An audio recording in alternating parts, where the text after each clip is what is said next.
Hi everyone, happy 2020 and welcome to SellerApp's Live. And today we are going to talk about everything 2021. So I think I said 2020 before, but happy 2021 actually. I'm still in last year. So we are going to be talking about this year's trends and predictions from SellerApp so you know that you're well prepared in advance because 2020 last year hit us unexpectedly and there were so many things that happened. So we are here with Amy Weiss, who is going to be talking about products that are going to sell in 2021, and Sunita Sundaran for all your PPC needs and for anything Amazon, to be honest, because as you have all seen before, Sunita does so well in answering all of your questions and doubts. So the trio is back on request. So let me introduce Sunita first. Hi, Sunita. How's it going? Hi Ria, how's everybody doing? Hope you've had a very great start for 2021 and everybody's in great spirits and back, uh, you know, very positive and energetic, doing whatever they're doing, whether it's work, or they're staying at home, or they're selling on Amazon and making big money. Yes, and let's welcome Amy Weiss. I mean, Amy needs no introduction. She has been coming to our lives for so long now, and she is the CEO of Amazing at Home, and she makes products which are so new and innovative in the market. So she is our product expert for today. So hi, Amy. Hello, ladies. Great to see you. Happy 2021. I also feel Happy like I'm in 21. 2020 still. Yes, because so much happened in 2020. It's like I'm almost unlike I cannot imagine that everything that happened in 2020 fit in one year. So I'm still like processing everything. So yes, happy 2021. I hope this year is great for everyone because I understand that 2020 was hard, but then it was great for our Amazon sellers because everything was so hot on the platform. I think Amazon grew up to 40% last year in online sales, and we can only expect more from this year. So let's start with Amy. Amy, what do you think 2021 is going to look for Amazon sellers this year? So, I mean, in terms of there's a couple different areas to consider. The first thing is products, right? Because we're still going to be home for a little while. We're nowhere near out of this pandemic. We thought like 2021, yay, we can't wait to get there because 2020 was such a bad year, but it was a good year for e-commerce sellers. We had lots of extra sales. So the first thing is, of course, inventory limits. If you have an IPI score of over 450, your inventory limits were lifted. However, per ASIN restrictions were not lifted. So you need to make sure that you're paying attention to your logistics and working that into your plan so that you can very quickly make sure you're making sales of those 200 units. That's your limit right now, right? And then continue to send those things in. So any new products that you're considering, keep those limits in mind and also think about logistics. How can you make sure that you get your products into the local area where you're selling and you're not having to have inventory and out of stock problems? So, a lot of the warehouses and 3PLs are really overwhelmed right now as well. My other big piece of advice is open up shipping accounts with your top big three in your shipping companies in your area. So like I have a UPS account, I have a FedEx account, I have a US Postal Service account, and I have negotiated really great rates because remember, they also compete with Amazon.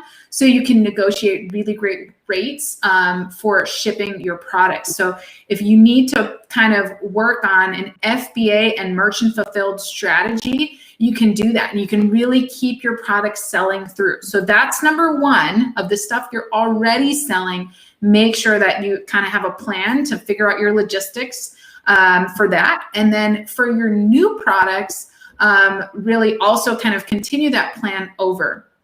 The next thing is with new products, remember, we're going to be home for a little while. So the stuff that was kind of trending during the start of this pandemic is going to continue to trend. Athleisure is a huge trending term right now. People are working from home and they figure they're going to be working from home for a while.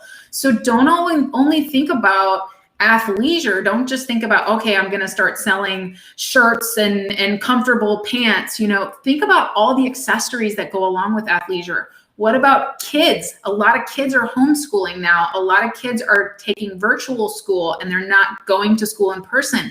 They're also going to need comfy clothes, right? So really think about that kind of stuff. Think about accessories that go along with athleisure, like slippers, like comfortable things. At home, self-care products are really trending, like the masks and the at-home beauty products, nail kits, stuff like that. But how can you also sell things that go along with that, right? Because we don't just want to pick the product itself that's trending. We want to think about all the things around that that people are also buying, and you're going to really smash it. So think about where the things that have been trending and continue with that. We're probably not going to have an uptick in travel. We have a lot of uptick of local trips, people traveling in their cars. So what kind of products would support that? I would definitely fit those kinds of ideas into your strategy for 2021. And also think about sourcing locally. There are some issues right now. China has a severe storage container shortage. And there's a lot of products backed up. So think about all the opportunities locally that you have to source. There's lots of print on demand. There's lots of, local promotion type companies that you can get really great trending products from and put cool designs on them that might work really well. You can repurpose existing products, like for homeschool accessories. You might have whiteboards that you could source locally, and you can kind of rebrand those as the perfect homeschool kit. There's a lot of really great things that you could take advantage of. So get creative, get on top of it, have a plan, and there's so much opportunity to just really crush it in 2021. Yes, and I've seen that electronics is still, booming since 2019. I think it started, and 2020 was crazy, and I'm expecting that electronics will boom in 2021 as well. So for everyone watching right now, if you're an Amazon seller, what goal have you set for yourself this year? Let us know in the comment section below. I would love to listen to it.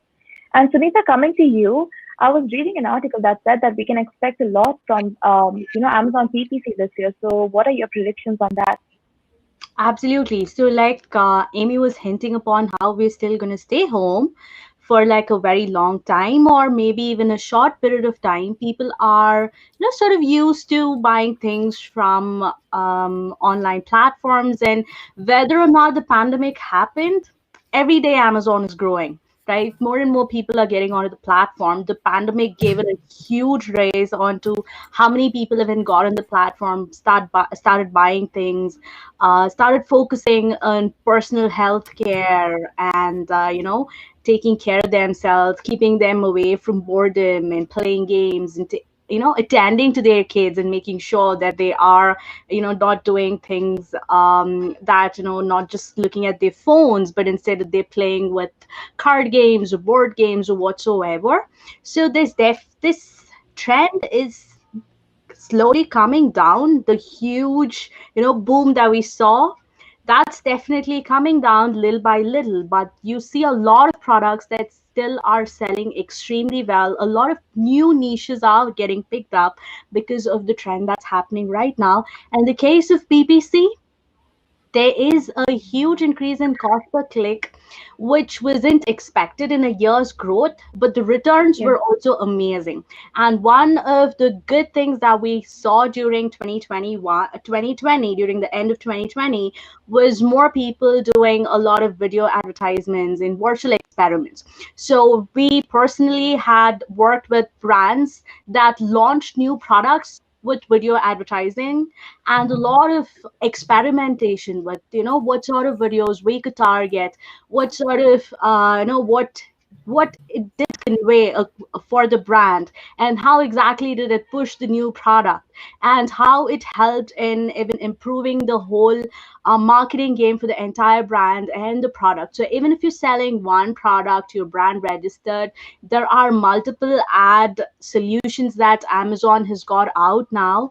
And it's not just the products that are selling online, but also third party websites and other sites where Amazon's now letting people to advertise through Amazon itself, using Amazon as the platform, that's also on the rise, where people are making much more profits from advertisements that are being put up through Amazon. Video ads are going to be, I've been insisting on this for quite some long time now, that whatever trends is picking up on Amazon, you should make use of it, while not a lot of people are using that and it's oversaturated. So earlier it was sponsored products. When sponsored products was just launched, there were very few people who were making use of it.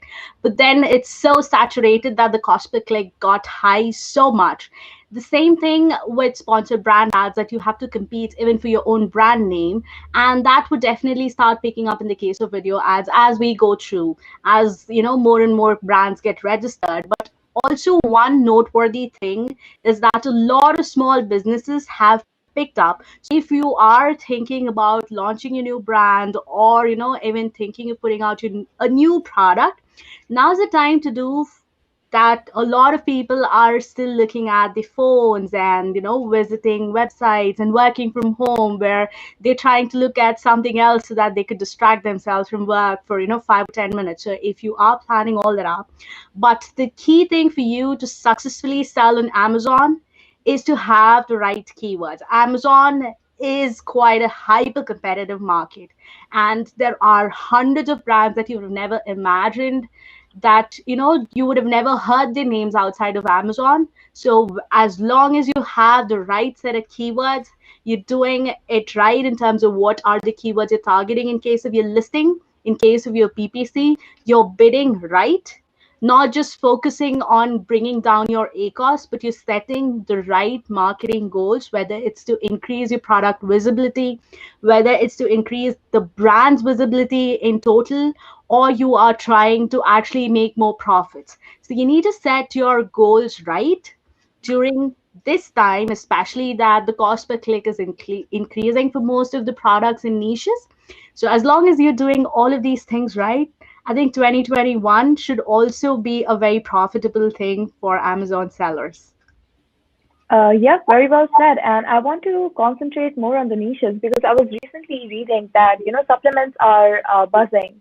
And I just want to understand that some of the supplements are now getting gated, and even the mass category is now getting gated. So, what do you have to say about that, Amy? Well, it's actually pretty easy to get ungated in supplements. So as far as that goes, because if you are a private label supplements brand, unless you're formulating your own formula, you're most likely sourcing from someone who already is FDA approved and already has everything that you need. And the only thing that you have to do is get that reseller or distribution certificate from the FDA, which actually just takes a few minutes. The hardest part is actually navigating their website. But yeah, I think supplements are going to continue to be on the rise. A lot of people gained weight during the pandemic, during the start of this, myself included. So fitness products are going to be huge. Home fitness products are going to continue to be on the rise since a lot of people are not going to the gym. Those things sold out. I mean, I just bought a new bike and I tried to get one in under 4 months and everybody is completely backed up. So you're seeing all these new, bigger, larger products for the home, office desks and furniture and exercise equipment really popping up and growing on Amazon. So that's really going to be interesting. Jacob said, can we expect the e-commerce boom to continue in 2021 after restrictions are lifted? I mean, it's going to continue, period. So many businesses lost what they had and pivoted into e-commerce because they saw that, hey, I can't keep my service-based business open. I need to do something virtual. So there was a huge growth of people not only shopping online, but selling online, and that will definitely continue. And then William says, like face mask, what do you think is the biggest product will be in 2021? So William, I think that it's going to be all of the at-home things. So it's going to be at-home fitness, at-home clothing, that kind of stuff. And then just to piggyback on what Sunitha was saying, about Amazon video ads, if you guys don't have access to video ads yet, something that is going to be huge and trending, it's already really, I've seen growth of it on Amazon, is Amazon Live. So Amazon Live is showing up. I've got Fire TVs all across my house. On every TV, I have a Fire TV. And that's Amazon's version of streaming television, which a lot of people have cut the cable cord and they're all streaming now. And so you get Amazon's Prime videos and everything like that if you subscribe to that service. And considering there's over, like, I think 88% of Americans have an Amazon Prime account, the continued growth of Amazon's own technology devices is going to be huge. And guess what's on my home screen of my Amazon Fire TV? Live. So Amazon is really growing their live platform. You need to have an iPhone and you download the Amazon Live app. If you've noticed on your listings now, you can actually submit a video in response to customers' questions. Amazon's really trying to create this huge interactive experience, like almost like an online shopping mall where you get to visit all of these brands, you get to follow them. You know, they've stepped up their advertising of Amazon Live, about how to become an Amazon associate and an influencer and to be able to do those live streams. And that's what they're looking for. Amazon posts, if you are shopping on your phone, you're going to notice that if you scroll down in your listing, there's all of these posts that look like social media. And what happens is you can actually follow brands.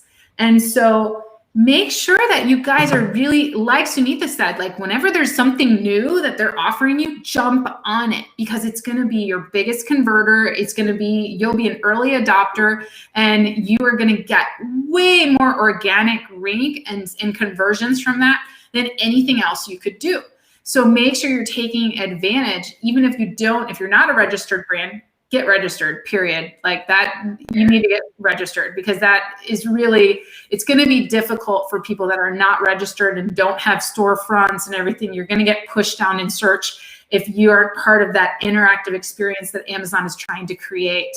But I even noticed as I was shopping on Amazon at Christmas time, I went to a coffee maker listing, and right inside of that coffee maker listing, you talk about video ads where you're searching, they take up a lot of real estate on the page. But inside of that coffee maker listing, I scrolled down and there was a live Amazon Live video right inside of their listing, huge, of a robot vacuum. That's the future, you guys. So you need to be paying attention to that. You need to really think about, how does your brand represent itself? What are the opportunities for you to maybe rep some other brands in kind of, you could have some partnerships where you're, maybe you have other brands that are complementary with yours and you guys can start an Amazon Live channel together. There is so much that you can do. Amazon's giving you this real estate. Take advantage of it. Yeah, and I really liked when you spoke about live videos. So I think they started doing live videos in September of 2020, and they have virtual classes for baking and other stuff like that where you can advertise your product so easily. So make use of that. And I also understand that Amazon's motto has always been, when a person is shopping, it has to be an experience. So they are coming up with a lot of virtual experience stuff for clothing, makeup, and beauty accessories. So I'm really excited to see how that will pan out, because AI has always excited me as a person, and I use an app which has AI technology, but I'm so excited for it to, show up on Amazon. So another thing that I wanted to talk about is social media and Amazon. So Anthony, I see your question. I'll get to it right in a few minutes.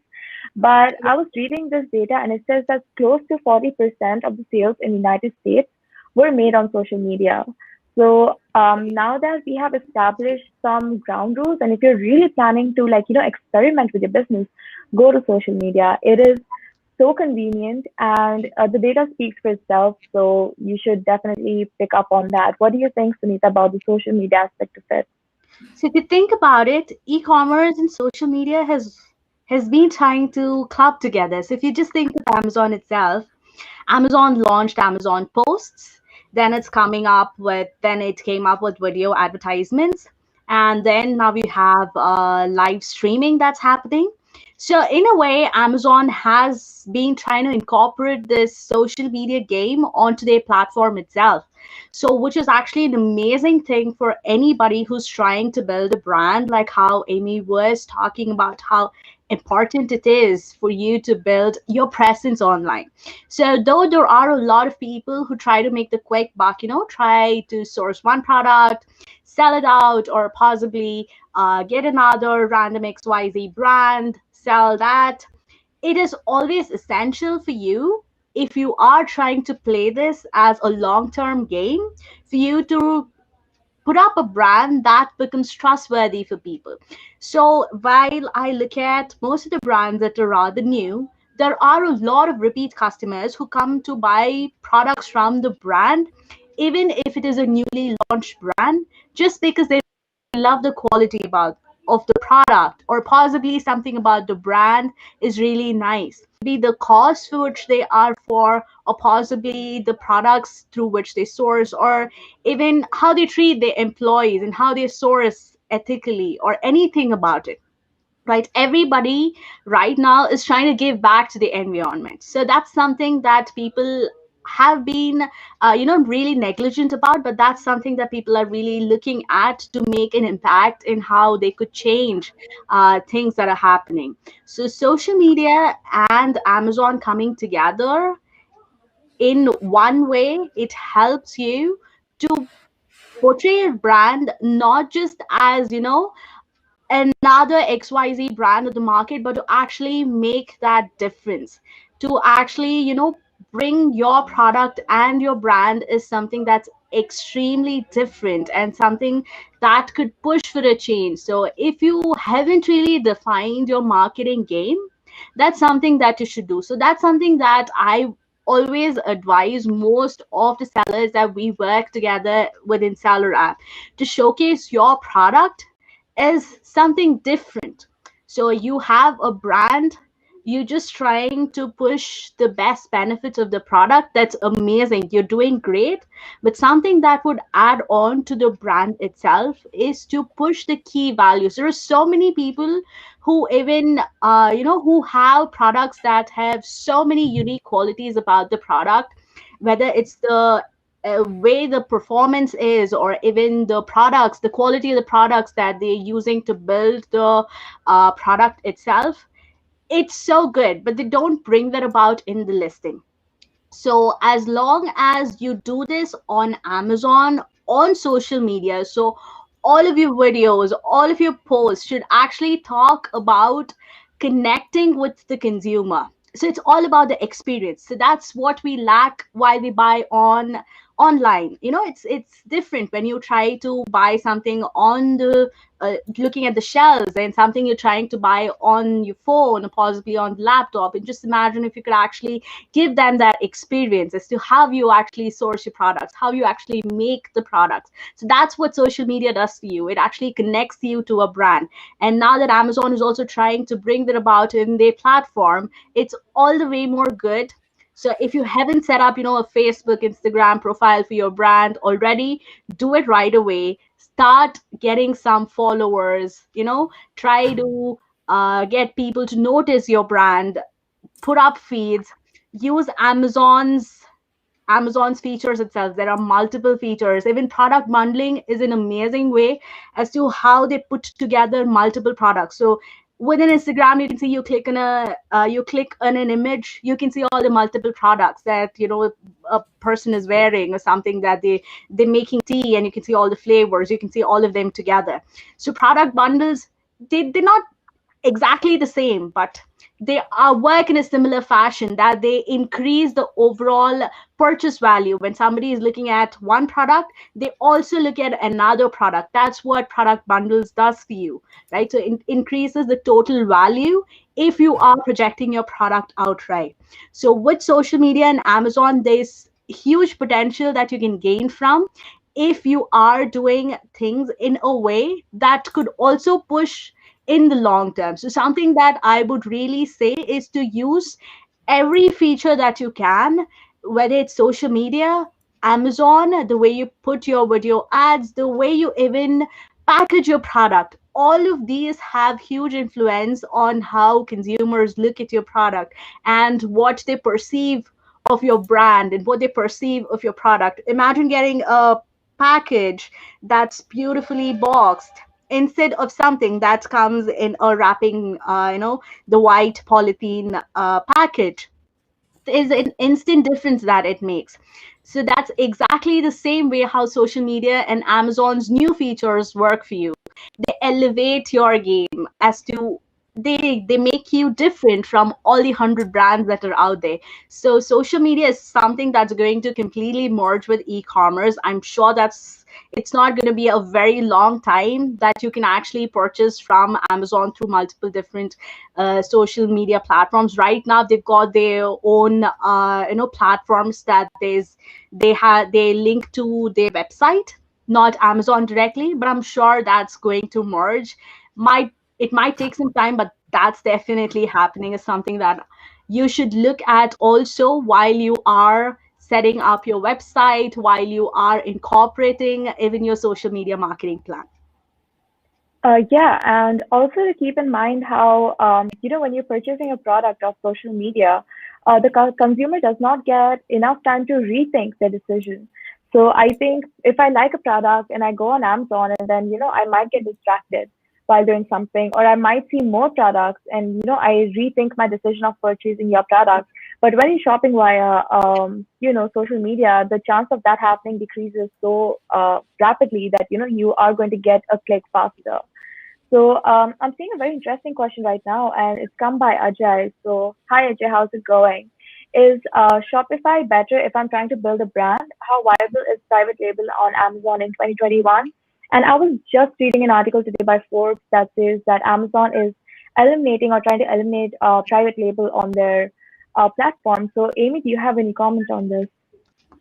Well, okay. Number one, Shopify is really, really stepping up their game in terms of, I was on Shopify when I first started my brand in 2017.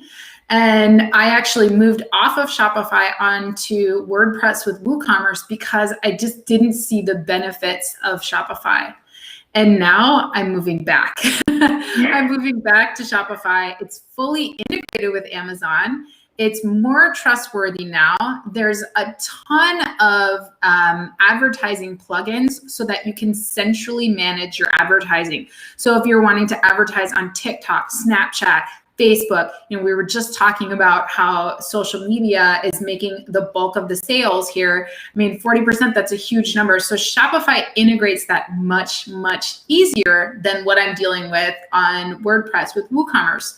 Now, that being said, WordPress has a really great blog feature for being able to rank for content over Shopify. Shopify is constantly improving that. So a lot of people are doing a WordPress Shopify combination.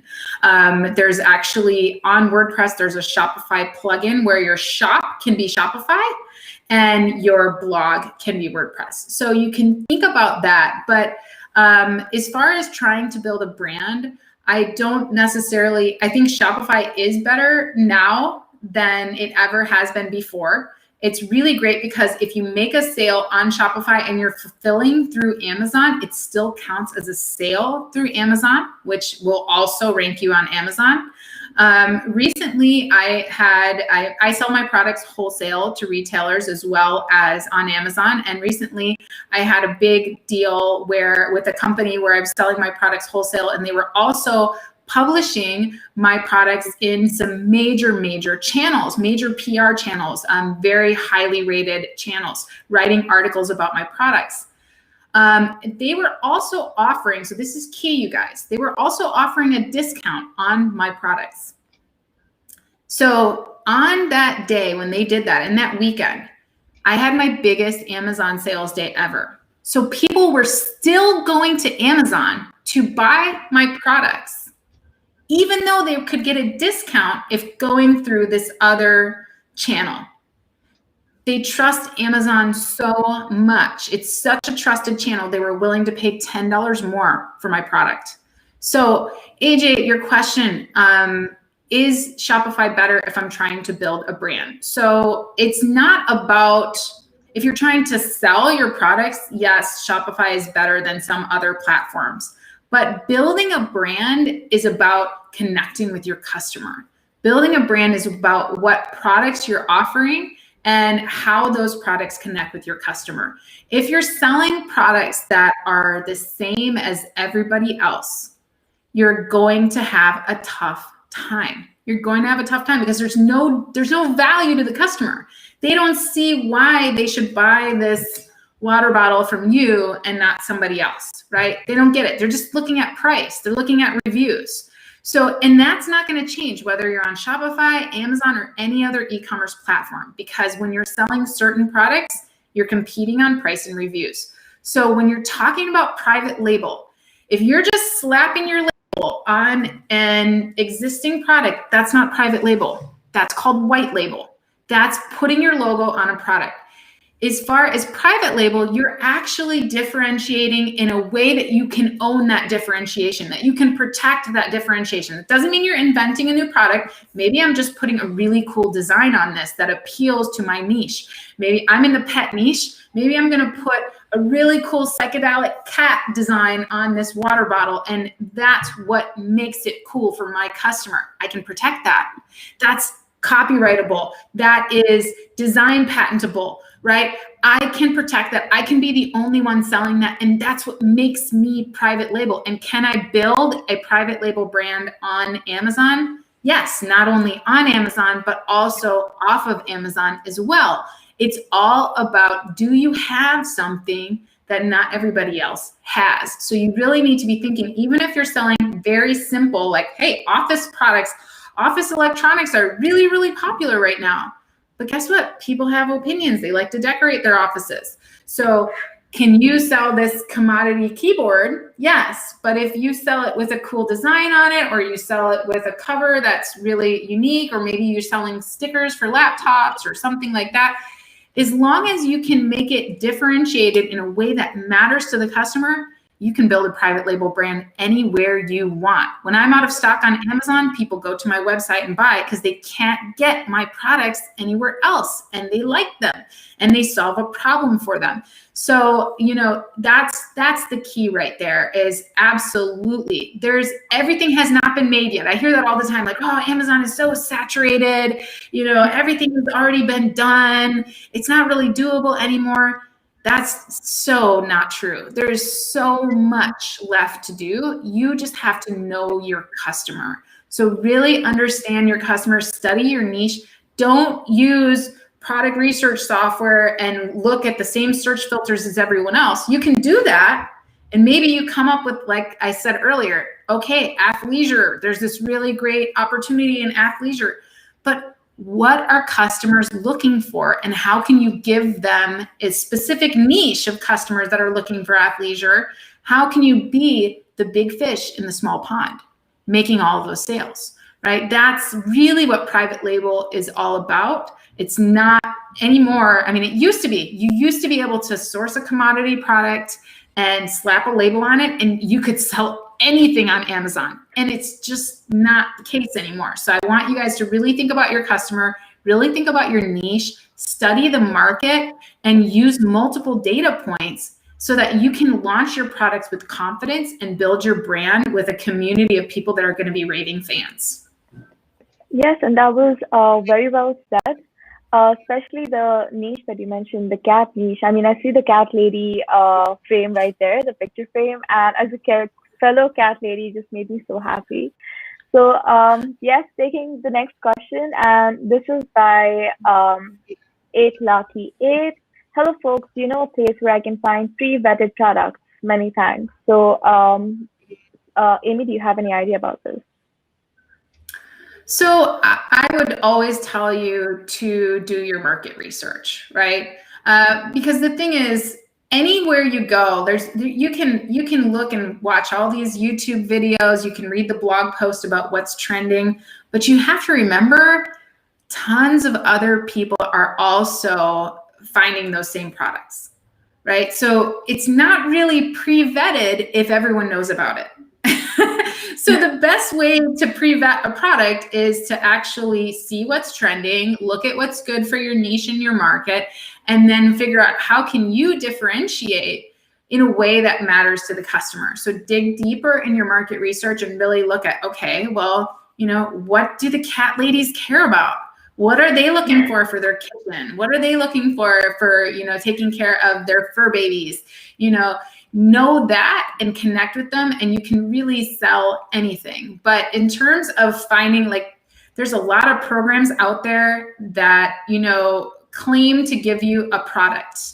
And you guys, I mean, I have talked to a lot of sellers. I was rated top 3 consultant in the world in the recent seller poll.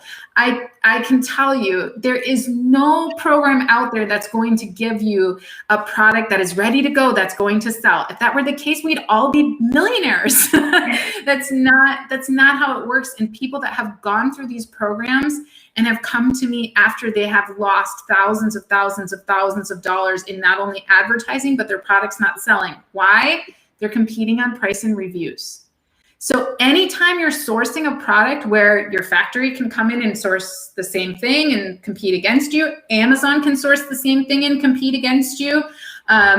Anytime you're selling something like that, it's really, really tough to grow because you're going to be competing on price and reviews. You have to have something of value that isn't offered elsewhere. So how do you do that? You find trending products and then you go, all right, how does this apply to my niche? How do I make the athleisure wear for cat ladies? How do I make the, at-home beauty products for dads? Stay-at-home dads. How do I make, the athleisure wear for kids who are homeschooling? Whatever it is that you find that's trending, that's fine, but always apply it to your niche in a way that matters to them. And sometimes it's as easy as just applying a different design to something. It doesn't always have to be, because I'm an inventor, people are always like, Amy, if I come to you, am I going to have to invent a product? Well, no, there's so many. My best money makers are products that all I did was change the design of an existing product. Very smart. And I've also seen increase in this desktop treadmill kind of a thing. So where you have your laptop and then you're just cycling underneath it, which is fascinating. So coming to Anthony's question, I'm planning to sell on Amazon starting Q2. What is the best way to find cheap manufacturers? Is it smart to source from US even though the cost price is higher?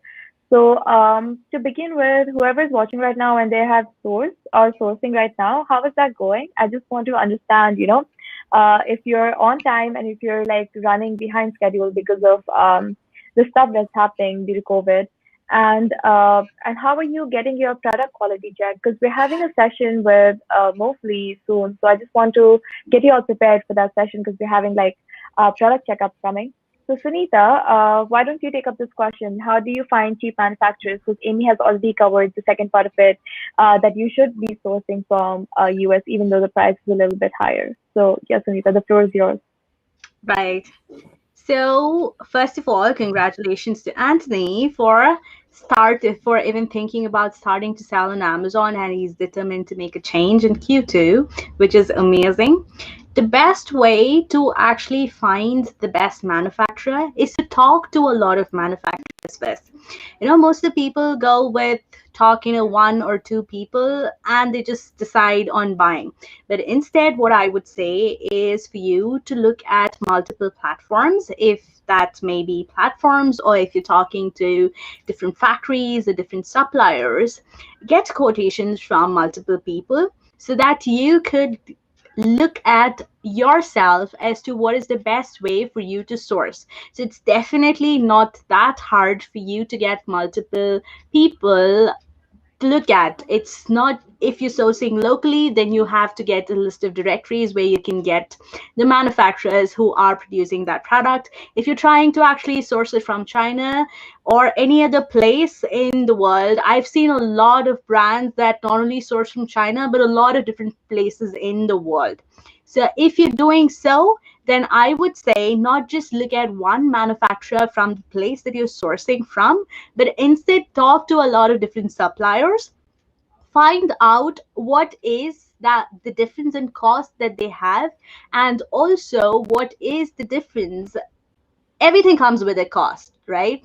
So sometimes when you are trying to look at the cheapest manufacturer, you might end up possibly buying a product that might not be of the best quality, or you might have a lot of hidden costs. This is something that one of our clients had, that she had a lot of hidden costs which she wasn't really aware of. So get all the numbers right, understand what the cost that you'll be incurring, get to know what is the difference in quality within these products as well. So look at what you could be gaining while you're sourcing it locally, which could definitely be an advantage given that you get to inspect the product yourself. You get to look at a lot of different variations of the product, a lot of different suppliers by yourself most of the times.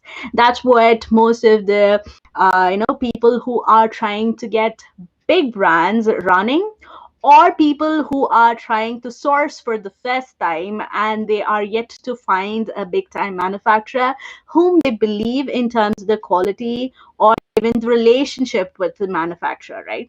So if you're sourcing outside of the US, most of these countries have very different traditions. It's all about making the relationship with the manufacturer.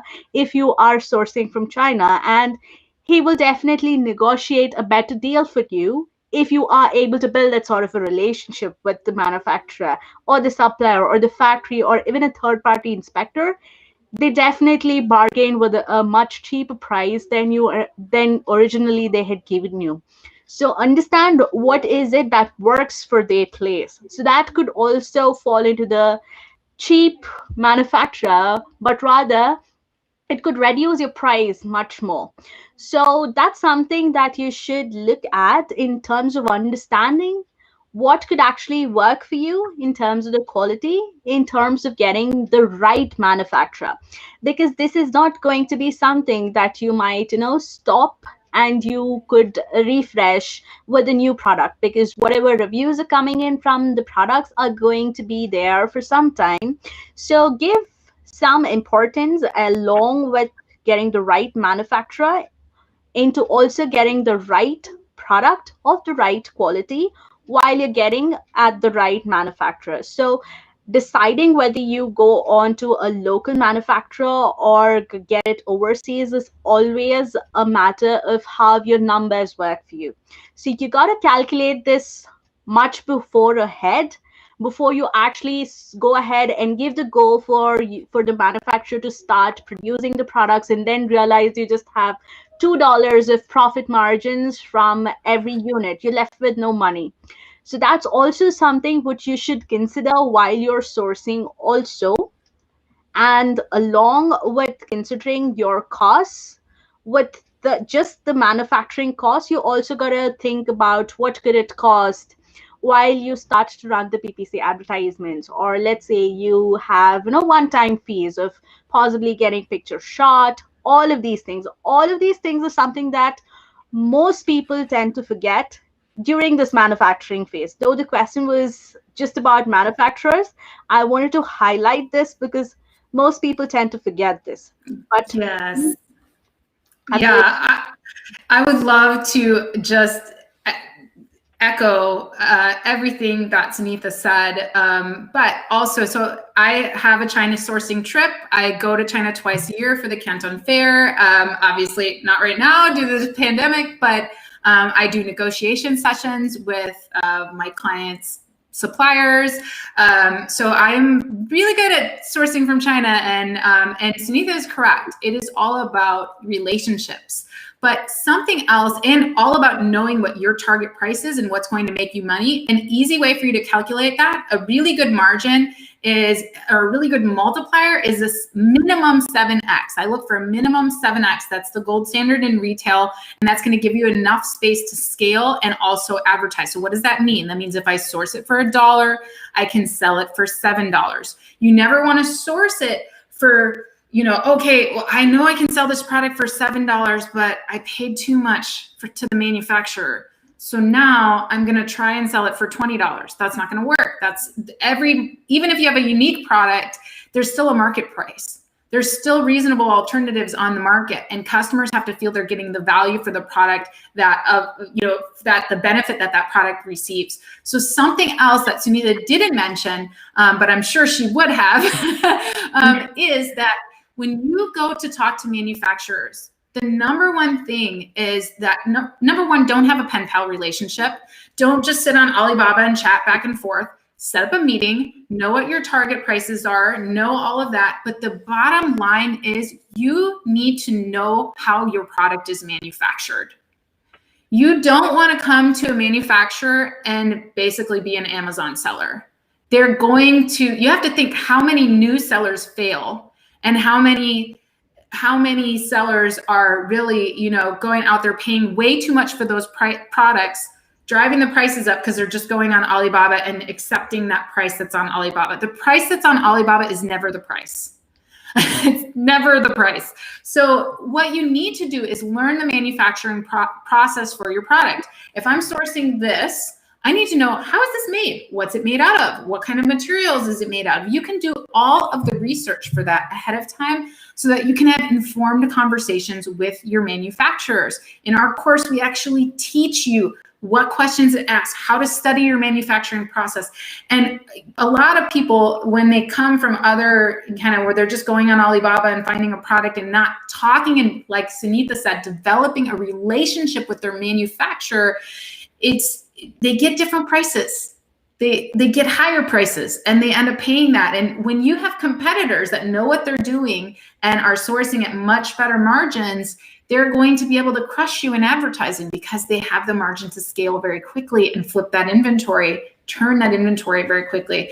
So that's really the key thing is, make sure you know your manufacturing process, you know what your target price is, you know that you have enough margin to scale and enough margin to still make money with advertising, as Sunita mentioned, and develop that relationship. Don't have a pen pal relationship. Understand who you're talking to. And really, you guys, just like in any other situation, there are so many people who are not who they say they are. So on Alibaba, a lot of the people listing on Alibaba are actually third parties. They're not actually factories.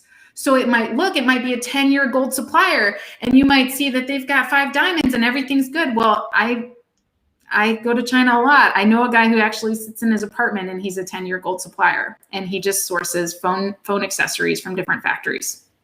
So it's really important to vet your suppliers.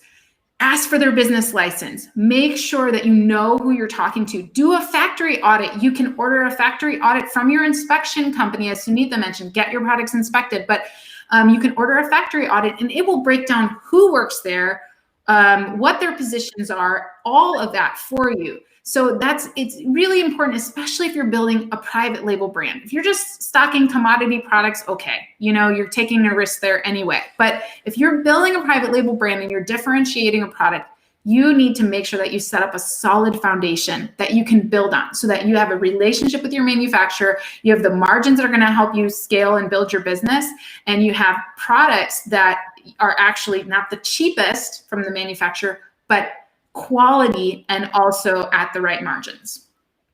Right. There's one thing that I would like to add. So this is an example of somebody.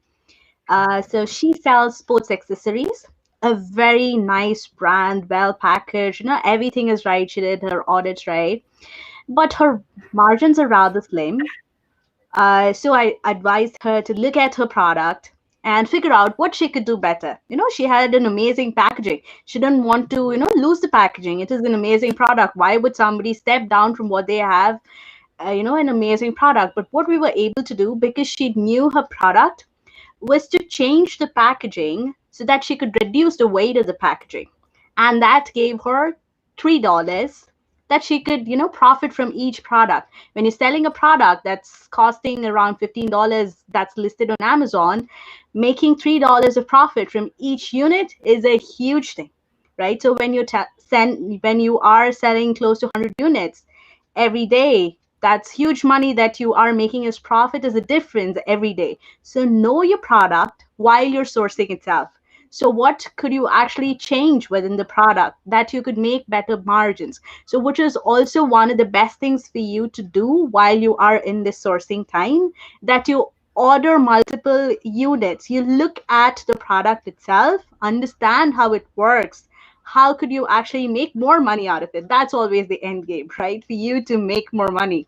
So look at that while you're talking to your manufacturer. You could always talk to them. You could always ask them, how could they make it better? So that's also one way for you to build that relationship, for you to understand how they go through the manufacturing process itself. What sort of, what are the raw materials they use? Is there a better quality that they could, there's one type of stainless steel. Amy was showing SIPA, the different types of stainless steel. I don't know what the quality exactly is called, but there are different materials, right? So depending on how your product is, you could always make improvisations within the same manufacturer. Most of the times it comes within the same price, which I've seen happen in multiple cases, that they end up negotiating a better deal with a better quality, but at the same price earlier. So you got to have that relationship, whether you are sourcing locally or you are going overseas, to find yourself a manufacturer. That's always something that you can bank on. While you add products to yourself, you could go with the same supplier. It would be the best thing to do. Yeah, and as Amy mentioned, the 5x and 7x multipliers. So we did a video in Amazon Q4 Mastery that was auditing your business for more profit. And Amy, I use that model everywhere. She explained it so beautifully in that video. She was like, 5x and 7x for more profit. And I think you all should go look at it because you will obviously learn a lot. So we're taking one last question for the day, and that is about board games. So, hi Nancy, welcome back to SellerApp's live stream. I've seen her come a lot of times. So, board games were gaining in popularity between COVID. Can we expect increased demand on Amazon now? Are toys and games too difficult a category to sell in? So, yes, as you saw in this Q4, toys were very hard to get in. But what is the scene now? So, what's happening? Whoever wants to take this question. Well, I'll start, and I'm sure Sunitha will add some amazing things here. Thank you, Nancy, for the question. Yes, board games are going to continue any of your at-home activities because people are stuck at home. So the thing about I've got a couple of clients that have created board games, created books, that kind of stuff that are unique. So the thing is, anytime you create a board game that is new and unique, you really got to get the word out, right? You have to, you can't just launch it on Amazon and not utilize the power of social media and, get to know like who is who in your industry and where are people, you can advertise in industry magazines.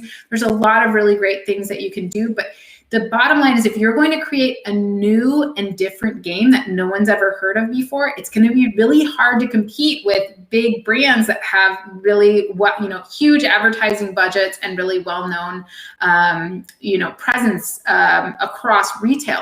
So what you can do, there's still opportunity though. It's not to say that you shouldn't take advantage of the opportunity. So what you can do is just make sure that you're getting the word out. Right? Utilize podcasts to talk about it. Utilize social media, create engaging and fun content. You could do TikTok, there's all kinds of new and really great ways to get information out there. So just make sure that you change up your advertising strategy. It's just not one of those products that people are going to necessarily take a chance on if they've never heard it before.